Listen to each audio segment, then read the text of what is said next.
Hello, you're listening to This Golfing Life Sounder podcast. My name is Dan Davis, and each week I talk to a different guest about golf, life, and the relationship between the two. I remember holing 2 putts consecutively over 75 feet. And I didn't even know what my score was until I got to the 17th par 3. I've hit it to, it was probably 8 or 10 feet, great shot. And my playing partner stupidly said to me, I think this is for 10 birdies in a row. This week's guest first burst onto the scene at the 2021 Open Championship at Royal St George's. He captured the imagination not only with his height, at 6'9", he's the tallest player ever to compete in a major championship, but also with his play. It was amazing. The crowd really did get behind me. I think for so many golfing fans who didn't really know my name at this point, you sort of see this guy walking onto the range and they're like, wow, what's going on here? You've got a picture of me that I sent over with Bryson, who theoretically is a big guy, and I have a picture stood with him and he looks tiny. More remarkable still was the fact that he'd lost 4 to 5 years of his childhood to leukemia. Going back to the memory of being diagnosed, the sort of when mum and dad came back to the room after they had a meeting with the consultant, the first question I asked, am I going to die? So that is, again, just imagining the heart-wrenching sort of emotions that my parents had to go through at that time, even me asking that question. And then the emotions walking down the 18th at the Open, I think is overwhelming because all those emotions flood your body. He's recently battled disease for the second time and is working his way back to competing on the DP World Tour. I said to them, how much longer would you have given me? And bearing in mind this is so bad, and he said, to be honest, I think I would have given you weeks. And again, that just kind of blew my mind because at this point I'm still trying to compete as well. And they do say to you, like, you are going to hit the absolute epitome of rock bottom, but miraculously when the cells find their home, you start like coming back to life on a daily basis, and it is genuinely that accurate. So welcome to This Golfing Life, Mr. Jigger Thomson. So delighted to say that Jonathan Jigger Thomson has joined us on This Golfing Life. Jigger, I'd like to rewind to the 16th of July 2021. You're standing on the 16th tee at Royal St George's in the 104th Open Championship. Tell me where you were in your round, where you were in the tournament, and what happened in the moments ahead. Yeah, really quite. I think I was quite emotional at that point because I felt like the whole round I was playing some really, really great golf. I would tee to green, I was so solid. The putts just weren't quite dropping actually. And sort of 14, the par 5, I felt like I'd hit a fantastic tee shot. It was straight down the middle, picked the tee up straight away. All of a sudden, I'm looking down the fairway and kind of like my family and stuff that was down there along with the other crowds are like giving it the signal right. And I'm like, there's no way is that going to put out of bounds, surely. That just can't, like, it's a great tee shot. Anyway, I hit a provisional, lo and behold, get down there, and it did go out of bounds. And I'm like, how has that gone out of bounds? And apparently, it genuinely did just bounce at right angles. Sounds like Royal St George's. Yeah, and sort of, yeah, went out of bounds. So I ended up making a real good bogey down there in the end. Because I would say at that point, I was quite comfortably in the cut line. And then make bogey down there, and then obviously you've got 15, which is just a brutal hole. Everywhere you look, all you can see is long, rough and bunkers, and there's just kind of, you feel like when you're on that tee box, there's just nowhere to hit it. So hit an okay tee shot, but I'm a long way back because I didn't hit driver. Make another bogey. So at this point, I know I'm comfortably now outside the cut mark. And it's just kind of like my caddy, Will, at the time, he was like, look, come on, you're playing some great stuff. Let's not give up on this. Get to the next tee, and the wind is just pumping. It's just pumping downwind.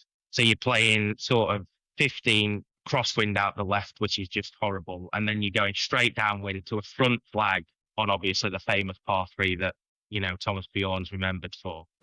Jonathan Thomson, his tee shot at the 16th, right on the cut line right now, 1 over par. So I was like, okay, well, let's just hit a little wedge, you know, middle of the green type thing, and let's get out of here with a 3, because make bogey there or worse, and it's game over. And he's like, no, absolutely not. It is 50-degree, full send, middle of the green. So I'm like, right, okay, go with it. This thing's in the air, hit this thing, and I did strike it great, but admittedly I pushed it at least 5 yards in the air, and I'm just praying that he's not going to go in that bunker.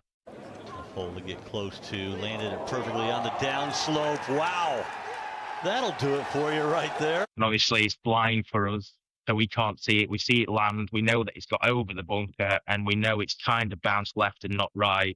And then it was like it just erupted. A huge grandstand circles the right, back, and left, and they erupt and cheer now from cut line to 1 under par. And then obviously I didn't, until seeing it go in on videos afterwards, it was just, the moment was just absolutely insane. How did you sort of collect yourself after making a hole in one? You've had this setback, you've made a couple of bogeys, you feel like, and this is your first Open Championship, isn't it? Yeah. You've qualified in, and we'll talk about that. How did you collect yourself after the rush from actually realizing that you'd hold in one on the second round of the Open, and now you've got a chance to make it into the weekend? How did you collect yourself after that, Jigger? I think the whole moment was just so surreal. I've obviously relived this moment thousands, millions of times in my head, but it was a case of like, right, okay, we now know, like walking to the next tee, Will said to me like, right, come on, forget that. You've got to get that out of your head now. We've got 2 holes to finish this off. Let's completely reset. And while I'm stood on the tee box taking practice swings, the crowd are still going mental. So I had to really, really like focus my mind on just picturing the shot and hitting the next tee shot again, strongly downwind, ever so slightly out the left at that point. So I was only hitting 4-iron off the tee, down 17. But almost at that point, even though that should be an easy tee shot, because you are hitting a 4-iron, it's very easy to just switch off and get complacent. So Will was absolutely incredible at that point. He was worth his weight in gold, really, at really focusing me in. Hit a great tee shot down the middle, wedge to probably 6 foot and made birdie there. And then that was it. It was, I could walk to the 18th tee with a kind of a sigh of relief, knowing that even if I make bogey, like, I'm going to make the cut. So that made that tee shot so much easier. Yeah. It was But even before the hole in one, you had generated a sort of groundswell of interest. People were following you. You were a story for those first couple of rounds in the Open. And part of that is because of your height, presumably 6'9", the tallest player ever to play on the European Tour. But people really bought into you in that Open. And I think that the hole in one was almost a sort of icing on the cake, and it ensured that we got a bit more of you over the weekend. Did you feel like you had the crowd on your side at St. George's that year? Very much so. It was amazing. The crowd really did get behind me. And I think, again, it was like, I think for so many golfing fans who didn't really know my name at this point, you sort of see this guy walking onto the range and they're like, wow, what's going on here?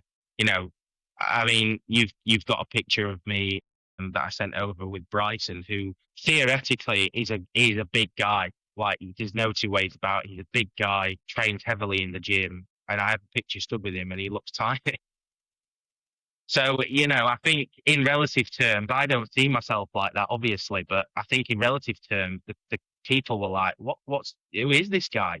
So it was amazing to have that support and the crowd behind me. And I really did, get a real good fan base from the Open, which is amazing. And what was that walk down? You described the tee shot on 18, having the pressure lifted because of the eagle and the birdie you'd made in the 2 preceding holes. How was that? Were you able to smell the flowers a bit walking down the 18th on Friday evening, knowing that you're pretty much in, barring an absolute catastrophe? Yeah, I definitely. I mean, I hit a lovely tee shot again down the middle of the fairway. So it was a very emotional walk, actually, to be honest with you. Many things going through my head, like, this is almost a fairy tale, to be honest. To sort of do it in that style of kind of, like you say, barring a complete catastrophe, to be able to do it in that style was just amazing. So it was really emotional. I had my wife there, and like my family as well. So it was, and friends. So it was, yeah, it was a real emotional walk, real amazing time. And then obviously, as soon as you knock that final putt in, it was like, woof. As soon as I walked off, like through the tunnel, it was media central. Yeah. And then the weekend you played with Lee Westwood and Harris English, didn't you? And more than held your own. You turned pro in 2016 and had pretty fast start, but you've been on the satellite tours and the challenge tour, and there've been COVID and all the sort of stuff that had got in the way possibly of your career. And actually coming into that Open, you weren't in a great run of form, were you? I think you missed 5 or 6 cuts or something on the challenge tour. That's right, yeah. But you qualified at Hollingwell, didn't you? Where you are or were attached as a pro? That's right, yeah. So, I mean, again, I was very grateful to be able to have, I think, probably the edge on local knowledge around there. However, again, I did that it was playing Hollingwell, as people know, is a very tough course, especially off the tips. In the second round, I played some flawless golf really to qualify. So at that period of time, yes, I was having a tough run of form on the Challenge Tour. There's no two ways about it. But I kind of always had the belief, because my game really did actually feel quite close. It was just not happening for me. And I guess that is simply golf. That does happen, and you do go through these patches. So yeah, it was a tough time. I wasn't earning a great deal of cash, and it was tough. So going into the Open, I was kind of like, well, first of all, I was grateful because we were playing in France the week before on the Challenge Tour, and I drove to France because it wasn't too far away. It was only a couple of hours from Calais, and obviously knowing that St George's the following week was literally 30 minutes away from Folkestone, I was like, well, it's a no-brainer to drive. Yeah. So missing the cut there in France gave me a real opportunity to turn up to the Open early, because I wasn't going to do that. I was going to stay in France almost tournament conditions. And at the time, I was working quite closely with Terry Mundy, Ian Poulter's caddy, ex-caddy type thing, who's had an unbelievable amount of experience in majors and all the different things in golf. And he said to me, look, I advise you, get in the car, get to the Open venue now. So this was like Saturday morning, I think we set off, because you will have never experienced anything like it. And if you turn up when all the entourage are there as such, it will overwhelm you. I'm telling you, it will overwhelm you. So I was really grateful for that bit of advice as well, because me and Will turned up and it was like there was no one there. There was literally no one there apart from the staff. So we got this sense of the huge grandstands, the logistics of, because it was still COVID-y as well. Yeah, it was a slightly small. It limited the crowd slightly, didn't they, in 2021? They did. We're still coming out of the pandemic, but it was still a lot of people. Still huge. Yeah, absolutely huge. And obviously, we also was able then, because we were still doing the COVID test, and we had to stay in little bubbles of 4. So that 4 had to include your caddy as well. So we managed to basically get all the nuances out of the way, which was great, to be honest with you. We did the COVID test, and we found our own little logistics in those first couple of days before all the sort of shenanigans kicked off, which did relax me, because I wasn't going into it like, oh my gosh, this is just something like never before. So there was a lot of things that kind of wasn't going my way, but then when I look back, really sort of aligned into making it such a great, memorable week. Well, it was a great week. I mean, you were sort of all over the papers, all over the broadcast. And like you say, you generated a big new fan base of people who are interested in you. I wanted to talk to you about your family, Jigger, because you mentioned your family were there at Royal St George's to watch this great week you had at the Open. Tell us a bit about your mum and dad, because you grew up around golf, didn't you? Because of what your dad did. Yeah, that's right. Yeah, so dad was there and my sister was there. Mum wasn't there. So the reason really how I got into golf is my dad's always been a chef, and he's always been a chef in golf clubs. So throwing it back the years, when I was sort of diagnosed with leukemia as a kid, I obviously spent a lot of time away from school. Obviously, for various reasons, immunosuppressed, couldn't really socialise with other kids. So I spent all my time at the golf club with dad, basically outdoor sport, low impact sport. You couldn't play on any sort of high impact sport. There's a child going through that sort of stuff. So that's how I ended up developing such a love for the game. And dad was working at Rotherham Golf Club, which has miraculously produced quite a few very good golfers. One of them being Danny Willett, who's the Masters champion. So me as a young kid, basically growing up watching those guys practice and play day in, day out, gave me like a real inspiration and motivation. Like, I want to do that. I want to Yeah. do that.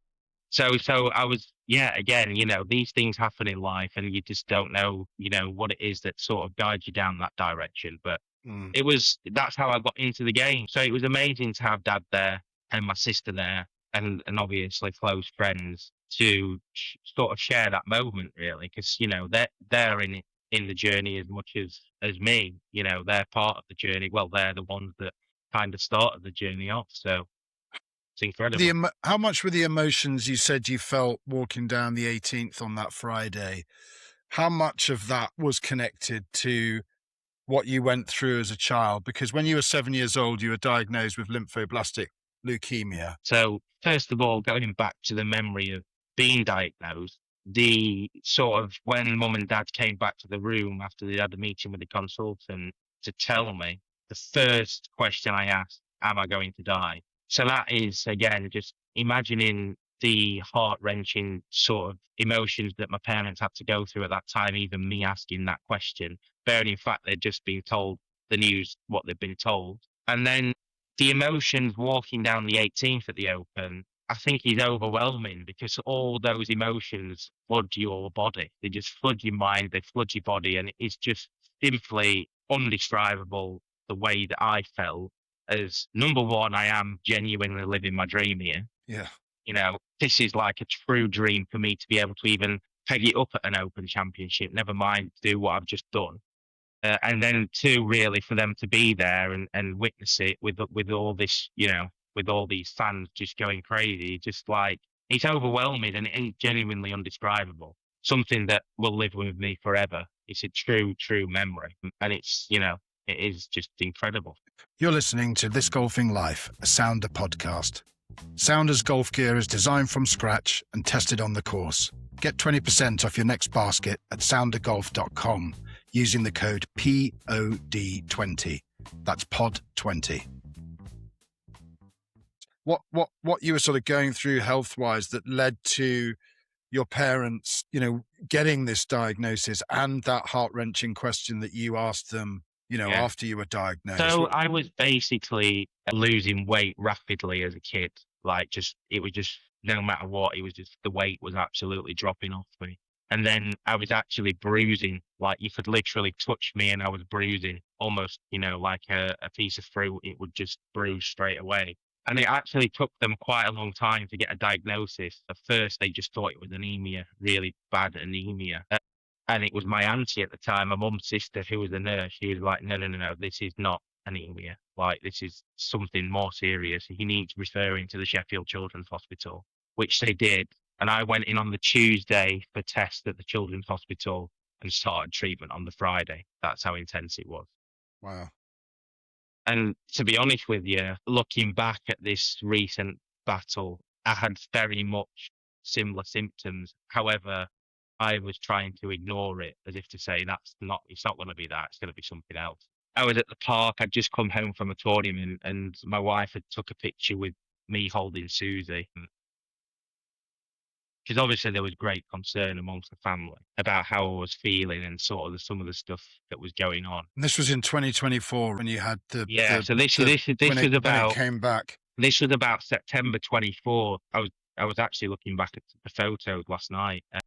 She took this picture of me at the park, sent it to like a family group chat type thing, like, oh, Jig's looking better, he's feeling a bit better type thing. And actually my mum must have been speaking to my sister at the time, and my sister said to my mum, he's back. And I was like, there was the whole thing. So anyway, to cut a long story short, the tour staff, because I was in the Czech Republic playing a tournament, and a few of my colleagues, close friends, said like, "Are you okay, Jig? You don't look very well. Are you okay?" And I'm like, "Yeah, I think it's just the back end of this horrendous virus I've had in Germany that I had to withdraw from.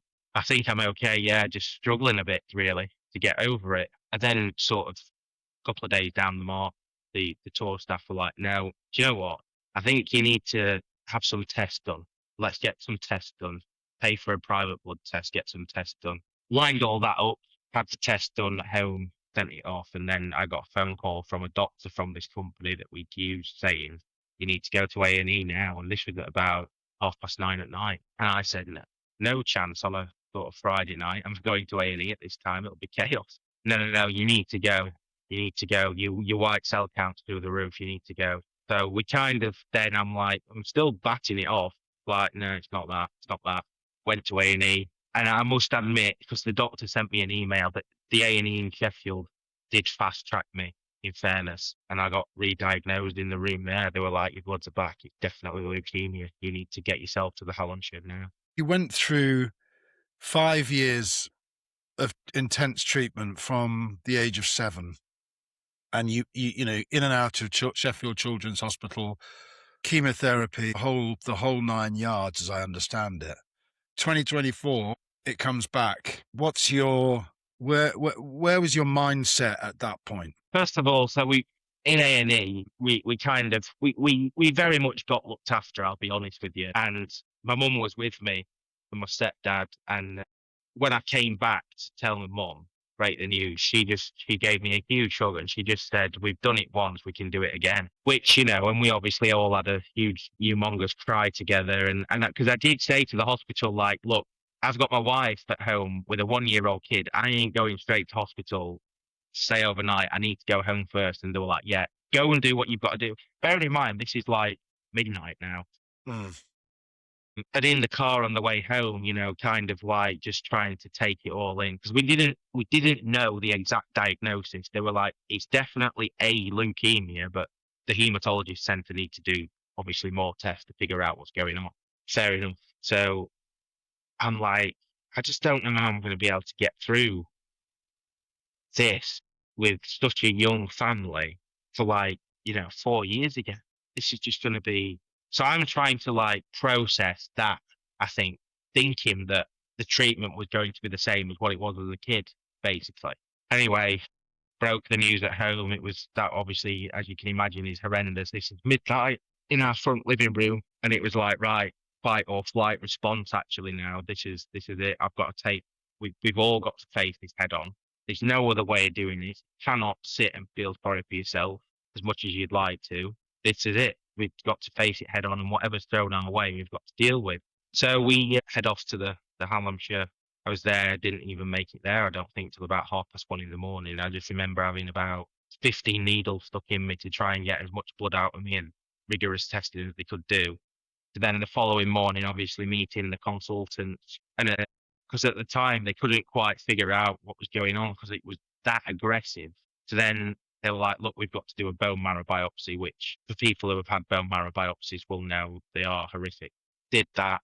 And they actually, again, when that result came back, they didn't believe the result. So they were like, look, we're going to have to do another one. And I'm like, these are the grim, these tests are very, very grim. Painful, presumably. Why? Yeah. Oh, yeah. Yeah. They're like, well, we're getting a result that we just don't believe we're seeing. We think the test is wrong, type thing. Comes back second time round. So they sent me home for a couple of days at this point because they were like, we can't start anything treatment wise yet till we've got this test back. And then it did come back and they were like, look, this is, you've got a mixed type leukemia. So you've relapsed in ALL, but you've also got acute myeloid as well. And we haven't got any research on this. The last form of this we've seen was 25 years or so. Wow. So as you can imagine, then that's like, again, just like completely shattering because you are not only trying to face it head on,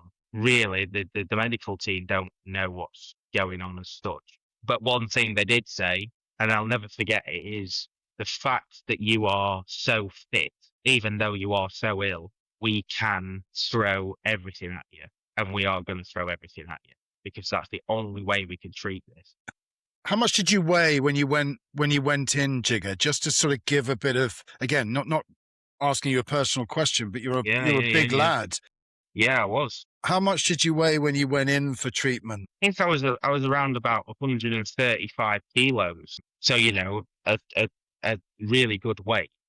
going in there, like they said, you are fit, you are strong, even though you are really ill. If you were genuinely normal sort of working class guy, we wouldn't be able to give you the treatment that we're going to give you.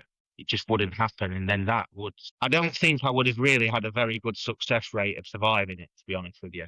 Because I said to them, how much longer would you have given me? And bearing in mind, this is so bad. And he said, to be honest, I think I would have given you weeks, and you would have had, basically, my spleen was so enlarged, it was pressing on my heart. And I thought that was one of the symptoms I had. I thought I was having heart attack.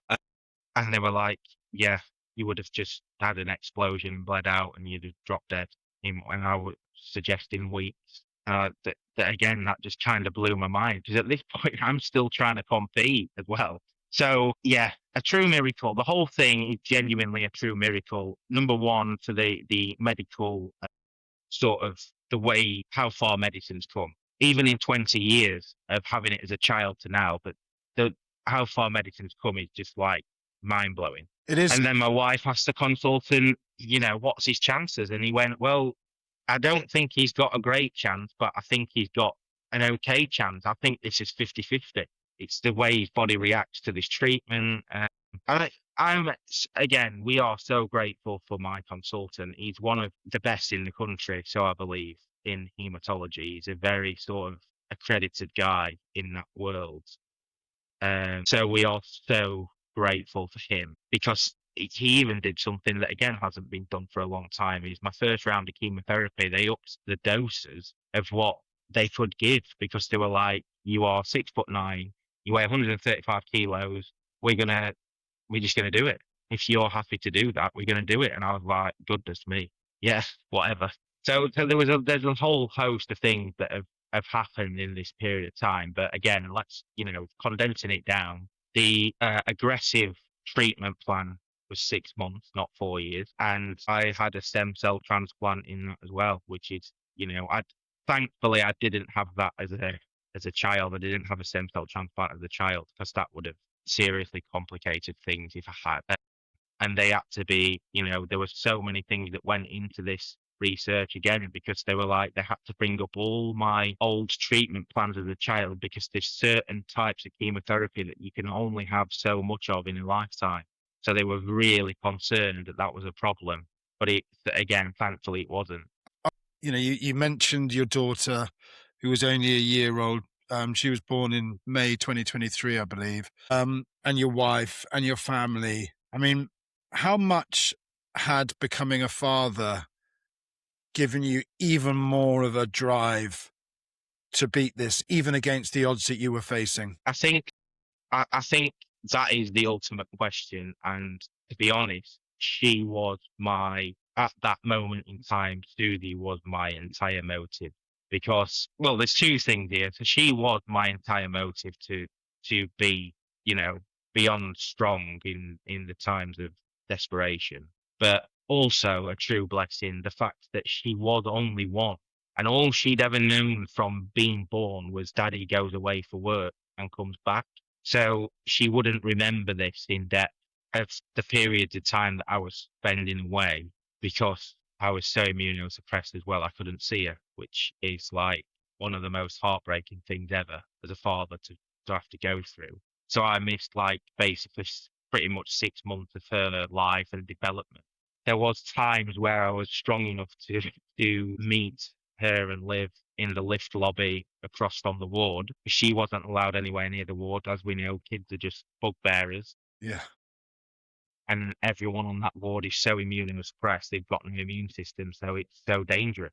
So even those moments were like, the moment you saw when I walked out the wards were like the most incredible uplifting feeling, but then seeing them go in the lift lobby again was just like total heartbreak. I suppose the backbone of it all is me that's going through it, but the effect it has on the whole family dynamic, it changes everything. And I've been, again, so, I'm so grateful to have such a supportive family, but, because I couldn't see Liv, she had to stay at home with Susie. I couldn't see Susie. Then my mum had to sort of take the role of coming to hospital on a daily basis to come and see me. But then that affected her seeing my niece, because if my niece had got something, my mum couldn't see her. So it was like, it's the whole domino effect that it has on totally the whole family dynamic of how, everyone works and people having to stay away from others who've got a cold even. It just affects the whole thing. Your mum gave up when you had leukemia as a child, as a 7-year-old. She gave up work, her job, didn't she, to look after you? Yeah, she did. And again, me, Liv, Susie, we've been just like, well, we don't even know where we'd be without her, really, to be honest with you, because like I say, she came on a daily basis every single day to see me. And so hard for a mum as well to see a child, her child so ill. Not only, for a first time, but a second time. I mean, that must have been, I mean, it's difficult to put into words how that must have been for your mum. I think so. And the reason why I feel strongly about talking about the whole family dynamic thing is because as a child, when I was diagnosed, yes, I understood how ill I felt and how not even how serious it was, because your parents take up all the strain away from talking to doctors, decisions that are made. But then going through it as an adult, I basically was going through what she went through when I was a kid, talking to the consultants, the harsh realities of things. Whereas they absorb all that when you're a child, they take that on for you. But I had all that to deal with as well as thinking about my family at home. So to be quite honest, I actually can't describe how that is because it is just horrific. So for her to have that to live with as well is just, like beyond measure. And the PTSD of everything now is just tenfold worse. When did you get out of hospital after this latest battle with leukemia, and how much did you weigh when you got out, Jigger? So I came out. It was the beginning of March. 25. So 14. Yeah. So the 14th of February was the day that I actually had my cells, my actual transplant, and I was in for 6 weeks in an isolated room. So I came out at the beginning of March and I weighed 92 kilos and couldn't walk. Almost, it was difficult to speak, actually. I was so weak, so just, yeah. I mean, again, you don't necessarily see this yourself, but my family were like, you basically was skin and bone. Could see all my rib cage, all my spine. Like I just basically had nothing left to give. And my consultant did say that this will happen. So you've got to be prepared for that. And I was totally prepared for it. But just complete. I think if I'm being honest, what the treatment that I had took me to the brink of death. If I'm being completely honest, there was times it was just, that's the only way I can describe it. I couldn't even lift my head. I couldn't move really for about 2 days. So when you have the stem cells, that's when they say you are now going to take an absolute nosedive for a few days before these cells find their new home. And they do say to you, like, and you don't believe them when they're telling you prior to this, you are going to hit the absolute epitome of rock bottom. But miraculously, when the cells find their home, you start like coming back to life on a daily basis. And it is genuinely that accurate. That is what happened. Talk to me a little bit about your faith. I mean, you talked about Susie and your family and all these people helping you to pull through. How has your faith, which has been found more recently, what role has that played in you being able to come through this awful experience? I believe that I think me and Liv both felt a serious spiritual pulling when all this happened. We felt like our world was just genuinely crumbling apart, and we felt a spiritual pulling towards God. And we bought 2 Bibles and started studying the Bible ourselves before things kind of went on. And I'll be honest with you, the reason why our faith is so deep rooted now is because genuinely the spiritual encounters that we've had are truth. Like that, there's no way me describing it any other way. It is no coincidence. We strongly believe that is no coincidence, and we believe that is the way, the truth, the life. When you say spiritual encounters, in terms of people who have come into your life and helped you through the hardest moments, or is it more about sort of twists and turns of fate, or how would you I think characterize that, Jigger? both. I think both. I think, first of all, and we did not know this until an encounter probably a few months down the line of treatment, but found out that my consultant was a Christian. And that was probably one of the most, well, yeah, that encounter again was just like probably undescribable, I think. And two, the genuine spiritual things that have happened in our life, the people that we've met, that we prayed about, that we would meet, that we have genuinely built incredible relationships with. We believe that there's something bigger than humanity. And that's how we came to faith. And you know what? It is genuinely the most uplifting thing to know that there is something far bigger and better than us. And that's where we sit with it, to be honest with you. And with your experiences, both as a child and as an adult, like you say, you've been to the brink of death. Those are points, I imagine, where you cannot help but think about, what, if anything, lies beyond? What is this all about? Why am I going through this? Yeah, I there was times where I said to the Lord in bed, going through my transplant, like, if you are going to take me, please take me, because I can't really bear much more. And that hasn't happened. And I believe that he has helped bring me through this to share his word, to be honest with you. And that is just genuinely something that I am really, really passionate about. And I think it is, and like I say, we started gently on this becoming Christians. We really did. And then actually the spiritual encounters that we have had and the things that have happened are just no coincidence. And that's why it is so strong. Well, it's, talking of coincidences, I interviewed Dougray Scott, who's an old friend of mine, on this podcast a few weeks ago.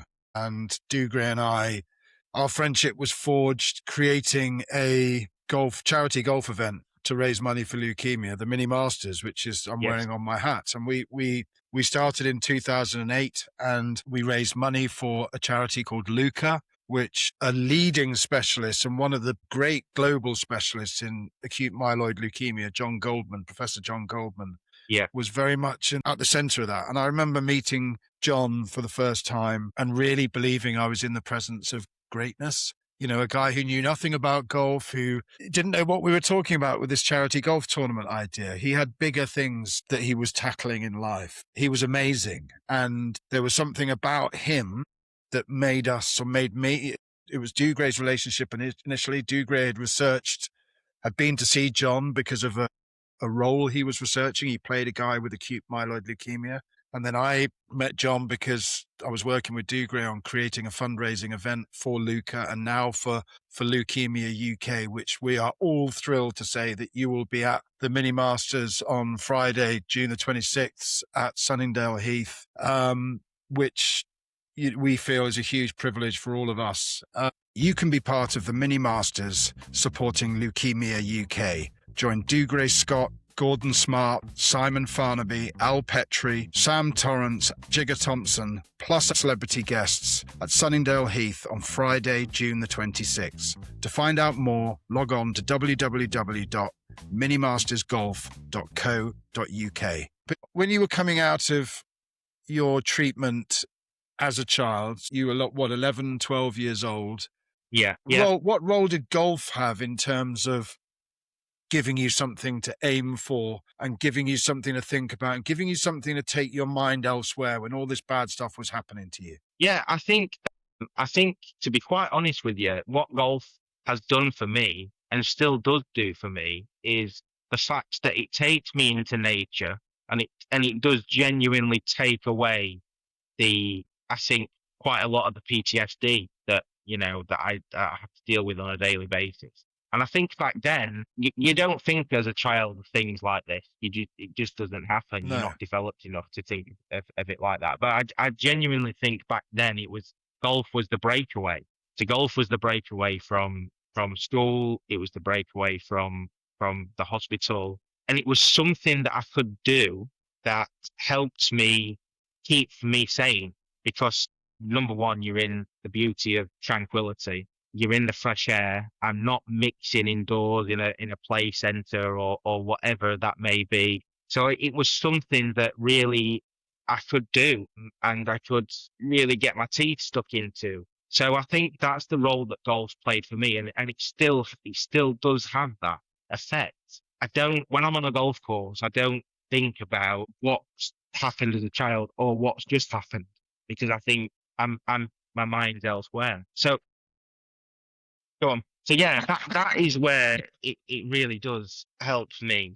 And I think many others actually, to be honest with you, with not just dealing with cancer battles or anything. I think golf is an incredible sport for mental healing.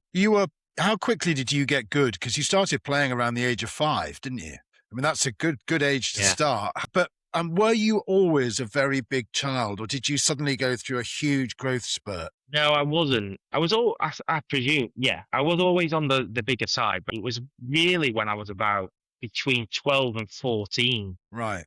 that I really, really like shot up. And I got good realistically at it was about 15, 16 years old. I was playing county level stuff for Yorkshire at that age. And then I played in a tournament called the North of England Under-16s Championship, which is still quite a prestigious event, actually, even to this day. Likes of Matt Fitzpatrick's won that event and stuff. And I won that event by some margin. I was 13 under for 4 rounds at like 15 years old. Pretty good. And that's when I probably first realized myself that I was good enough, if that makes sense. Then I got picked up playing for England and all the rest of it. And I kind of, even that, it's almost like in my career, I've kind of skipped stages, but I was in the under-16 squad and then in the men's squad. Wow. I kind of didn't go like under-16s, under-18s men. I went under-16s men. So it was quite, but again, I think that was probably, down to my size, my power at that, point in life. So that's when I really sort of got good. And I think because I'd missed so much school through the childhood illness, let's say I was probably a bit behind the door really with your sort of math skills, English literature skills, science skills. And it was at that point really my dad and my mum sort of said, well, look, I don't think we should push him down the education route because he clearly finds that very difficult. He doesn't enjoy it. And I don't think, I think they kind of thought him being around golf clubs and golfers will help me develop more rather than kind of like trying to keep pushing me down the education route. So they said to me, look, leave school and go full time and we'll back you. Wow. It sounds like Rotherham Golf Club was a great environment. I mean, not only is your dad working there, you've got all these great players, and to be producing players of the caliber of you and Danny Willett and others, they've clearly got something going on right there. But it's so important for a young player to have either peers or other players who are slightly older to pull you along, isn't it? Yeah, for sure. I say this all the time now when I get asked for advice. If there's other really good golfers at the golf club, it's so important to play golf with them as much as you can. And, really sort of that will develop skills more than any time you spend on the range or with a coach or around the short game area. If you play golf with players that are better than you, I guarantee you it will improve you as a player. And that is actually at any level. That's at my dad's level, who plays off 14. He back in the day, he was a single figure player. But even now, when he plays with better players, he raises his game. And that is just one of the best ways to develop as a junior elite amateur golfer. So you were playing for England. Who were your peers or who were your teammates in the England teams you played for? Were there some players that? Yeah, we had a great squad of players, the likes of Marco Penge, Dan Brown, Joe Dean, and quite a few of them, obviously a couple of them lads also from Yorkshire. So it was a real powerful squad who the guys have gone on to do some great things so far in golf. So it was I feel like England golf, they're actually just getting back to that level of players now, but they've had quite a few years since that squad where it's been a struggle for them. And I think, over the years that does happen. There's a group of players that are super duper excellent, Then there's a few that are obviously really good amateurs but don't quite make it in the pro game. And then there's a few, and then that cycle sort of starts again. And I feel like at the moment, England golf, the cycle's starting again. There's a few really, really good players that they've got that I think one of them is a member at Linsrick, where I'm a member at, who I think has got seriously good potential. But again, I'm encouraged to play with him now because he's probably a bit better than me at the moment from the journey that I've had. So it sharpens me up. Let's go back to like when you turned pro in 2016. You had quite a fast start, didn't you, on the Euro Pro Tour? You won quite quickly, didn't you? Yeah, so I sort of decided it was time. The time was right to turn pro. I felt like I wasn't really progressing anymore at that point in the amateur game. I just felt like the time was right to give it a go. So my agent at the time, he said, look, give it a go and we'll try and push for some Europro invites, but that is going to be difficult because it was the end of the season. So there was only 4 events left on the Europro schedule. So I was like, great, that's absolutely great. Let's go for it. If you can, you can.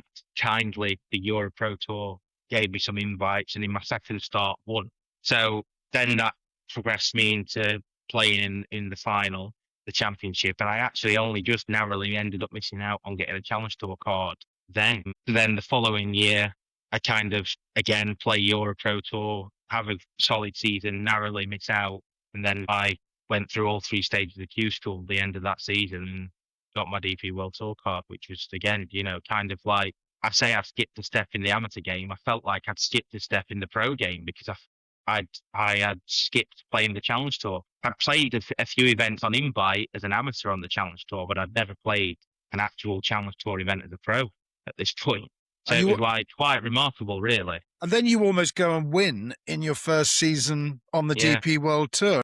Talking about skipping stages, I mean, for most young pros, there's a stage of sort of like finding your feet on a new tour. I mean, never mind the top tour in Europe, and getting yourself acclimatized and working out the sort of logistics and the routine of the new existence. But not for Jigger Thomson. You almost go and win the Made in Denmark. Tell us a bit about that week, because you ended up in a 4-man playoff, didn't you? Yeah, I did. So again, just I felt like I'd had a bit of a rough patch going up to that event as regards, again, playing, but I felt like my game, again, was in quite a good spot.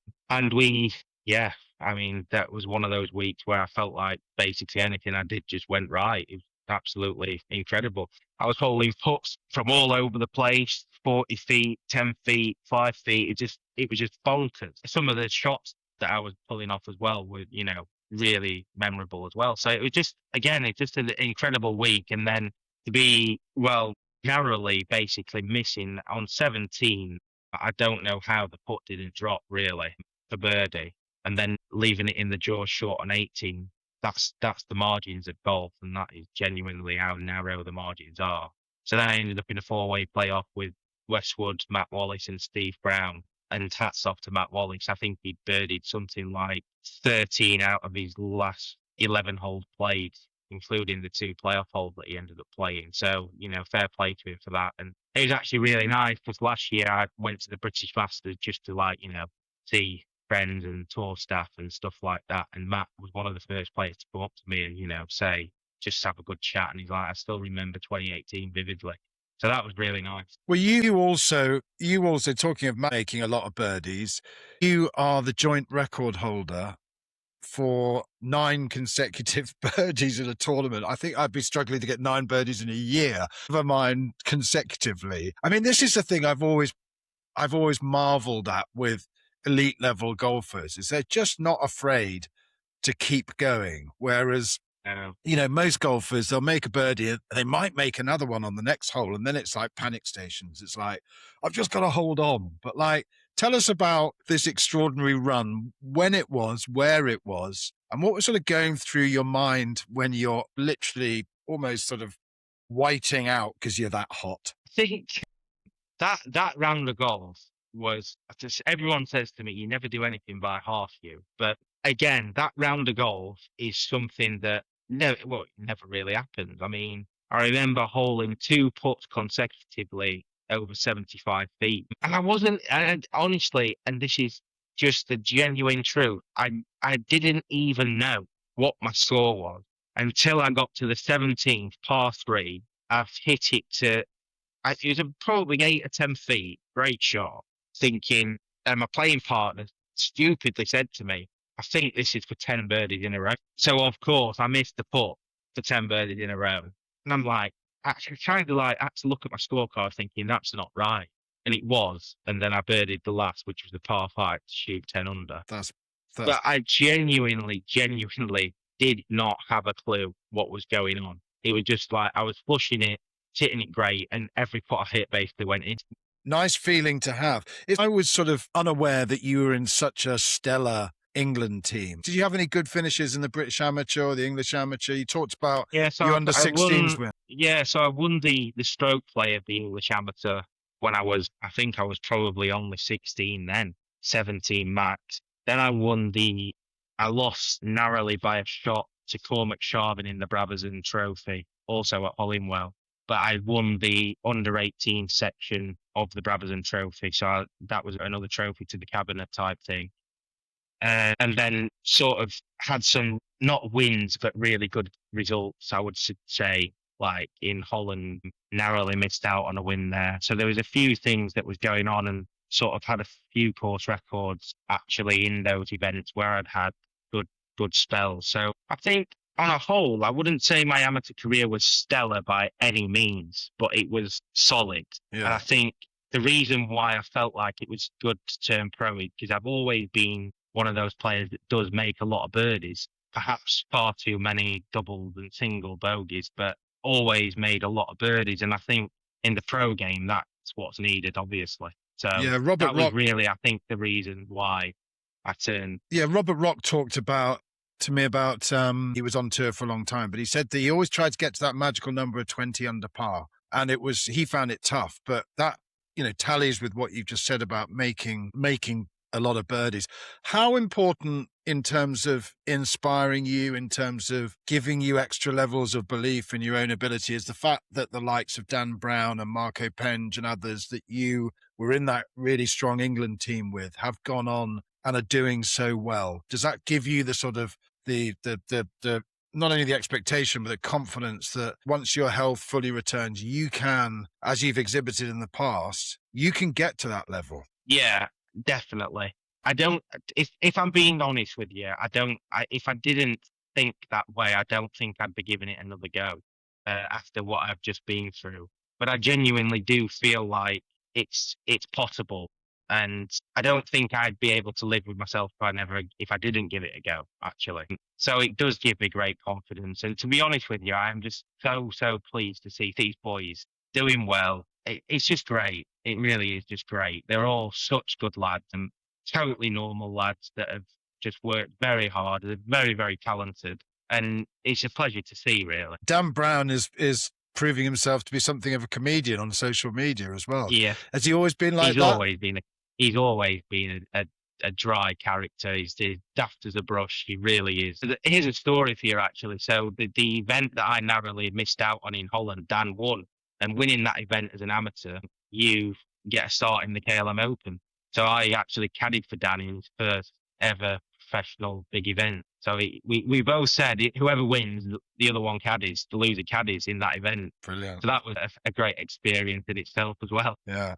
So where are you at the moment, Jigger, in the sense that, we touched on things like COVID getting in the way, and that was just as you were starting to sort of, you starting to motor a little bit, starting to get a bit of momentum and establish yourself. Where are we at the moment in terms of your health and your golf and your sort of goals? So most importantly, my health. There's no two ways about that. And that is definitely going in the right direction. So I'm pleased with that at the moment. They're going to keep a close eye on me for a long period of time, but I'm still on some targeted chemotherapy tablets on a daily basis, which do have a side effect on things. I've just had a recent top up of cells, which, I can't travel abroad for 3 months after that, just in case I have a reaction called graft versus host disease, which can be anything from mild to severe.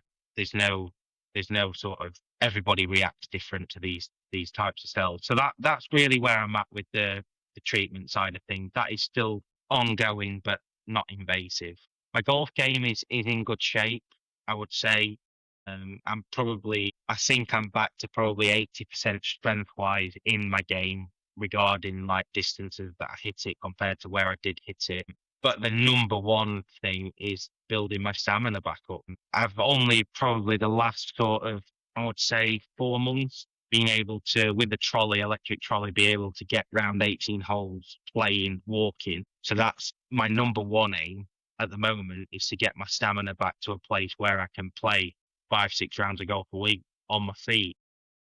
And then really start to look at when I can return, to be honest with you, because I don't actually have any sort of worries about my game being able to compete. Again, I think that's a true miracle that the game's come back to me in the way it has. But it's the health and the stamina that need to come back first before I can think about returning. So that will be in the near future, but when that'll be, I don't know, because it is still very much a kind of a roller coaster journey with my health. You know, my immune system's still building back up. So even if I get a common cold or something like that, it just wipes me off my feet still. So then that's like 2 steps forward, 3 back. So it's a balancing act, and I don't really know. At the moment, I feel good, but then next week I might feel a bit ropey again. So I think once the health stabilizes, that's when I can really think about returning. But ultimately, at the moment, I'm very driven to keep training and practicing as many days as I can per week to just keep going and getting better and better as things progress. But again, that's a great motivation for me to get up in the morning and go and try and achieve something again. And I'm not just sat here on my backside doing nothing. So you've done it once. You've done it once. You beat this as a 11-year-old, 12-year-old, and then had this amazing, well, from most people's perspective, amazing amateur career, played for England, all those sort of close finishes in big tournaments, and, your pro career with the Open. You've done it once. That must give you confidence you can do it again. Definitely. And I'm not the kind of guy that will sit back and rest on that. I'll be pushing as hard as I possibly can to try and achieve it again. And like my mum said that day at the hospital, she went, "We've done it once, we can do it again." So there's no reason why not. God willing, I can come back and my health stays strong and I can give it a go. And I do believe that will happen. So when you said that you're at about 80% of power, I'm interested, as a 6'9" strapping lad, when you really nuke one with the driver, how far do you right now? No, when you're at full strength. I think like recorded, the longest one was like 340 recorded. I think I've hit it further than that. I was, for in context, I was cruising with driver club head speed at around 120, 121 mile an hour. Could get it up to 125, 126. Whereas now, at the moment, I'm cruising at 110 mile an hour, getting it up to about 113. But 6 months ago, I couldn't even get it above 100 mile an hour. So they're the little progressions that, and I think you've got some images of me swinging the golf club in the front garden, which is basically me skin and bone. You can see it. My arms are just absolutely nothing. So I've come back from that. And like I say, it is a genuinely steady progression. However, there is going to be bumps in the road, and that's okay. Well, I'm sure that, thousands, if not more people would love to see you back at the Open and would love to see you, back on the DP World Tour. You've got an extraordinary story. We are so thrilled that you're going to be coming to the mini masters in aid of Leukaemia UK and talking to the players and the guests that we have there, a little bit about your experience. But Jigger, thank you so much for making the time. And I really look forward to seeing you at the end of this month at Sunningdale Heath. Yeah, likewise. I'm really looking forward to it, and hopefully get some people to have deep pockets to help this research for leukemia to carry on and pioneer. Well, that's the thing. I mean, John Goldman, Professor John Goldman, who we talked about earlier, who's passed away now, truly believed that that a cure is possible. And that's what this money that we're raising and have raised since 2008 is going towards, is trying to find a cure for leukemia, because you are living proof of Absolutely. what it means to go through it, and what it means that we have these incredible specialists and consultants and nursing staff and doctors who've helped people like you. Yeah, absolutely. And it's, like I say, living proof of what I've just gone through. And like I said to you earlier, the progress that they've made in 20 years is astonishing. So in another 20 years, I truly do hope and believe that they can be a cure myself.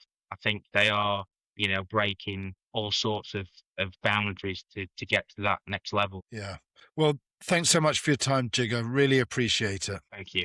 Thank you for listening to This Golfing Life Sounder podcast. To find out more about Sounder and to get a 20% discount off your next order, head to www.soundergolf.com. To follow me and RNGC, Britain's premier backyard golf course, you can find me on Instagram at RNGC 2021. And remember, garden party tickets are still available for the Mini Masters in Aid of Leukaemia UK on Friday the 26th of June at Sunningdale Heath. Hope to see you there. Thanks for